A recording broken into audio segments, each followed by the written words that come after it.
So what on earth could the car company that survived the 2008 crash have in common with your electricity bill? Well, it turns out a lot more than you think. Today, we're digging into a really surprising playbook that connects the world of auto manufacturing to the future of our energy grid. And we're kicking things off with this classic Henry Ford quote, because honestly, it just perfectly captures our theme today. True innovation, the kind that really changes things, isn't just about making what we already have a little bit better. It's about imagining something completely different. Okay, let's go back in time to the 2008 financial crisis. It was a mess, and the auto industry was right on the brink of collapse.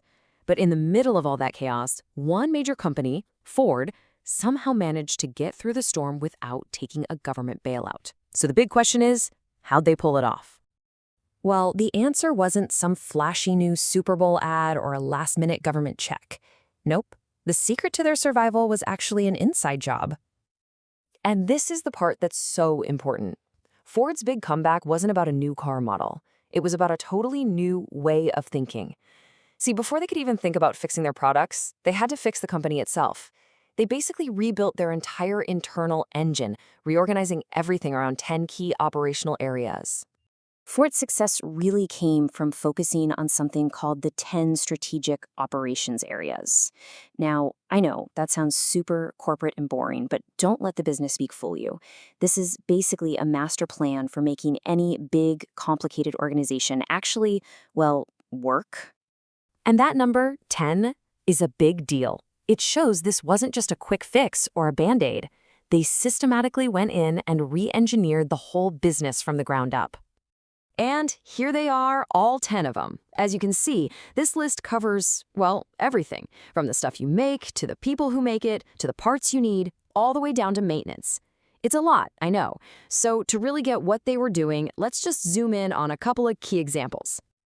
Let's start with goods and services. You know, the typical mistake when things get tough is to just start slashing costs everywhere, right? But Ford's approach was more like Walmart's. It's all about systems thinking. So instead of just buying the cheapest freezer case, Walmart actually looks at the long-term costs for maintenance and replacement. It's about the total value, not just the price tag. Okay, next up, supply chain management. And again, the lesson here is to think bigger. This isn't just about logistics, getting a part from point A to point B. It's about building this solid network of partners you can actually trust. It's a relationship, not just a transaction. All right, so we've got this really powerful playbook from the auto industry. Ford used it to save their company. But what in the world does any of this have to do with the power grid or that bill you pay every month? And this is where the story gets really, really cool. We're about to see how that exact same 10-point plan from Ford can be used to tackle a huge challenge in a completely different world, the energy sector. I want you to meet a concept called ProRate/CLEP. Now, I know, it sounds super technical, but the idea behind it is actually pretty simple. It's a new way of pricing electricity that actually pays you. It rewards you for using power at smarter off-peak times. And when people do that, it takes a ton of strain off the grid. It can even mean we don't have to build expensive new power plants. But here's the thing.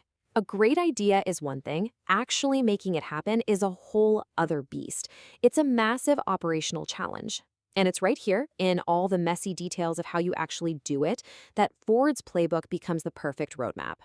You can see how perfectly it translates. The goods and services here isn't a car. It's the rate design itself. Location isn't about where to build a factory. It's about getting support from specific cities and local utilities. And the supply chain, well, that's where the definition gets stretched in a really interesting way.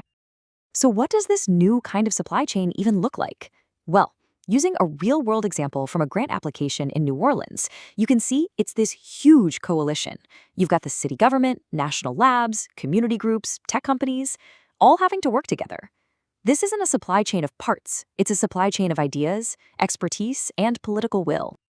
Okay, so let's zoom out for a second and just think about the big picture. What's the real lesson when we put these two totally different stories next to each other? Here's the big takeaway.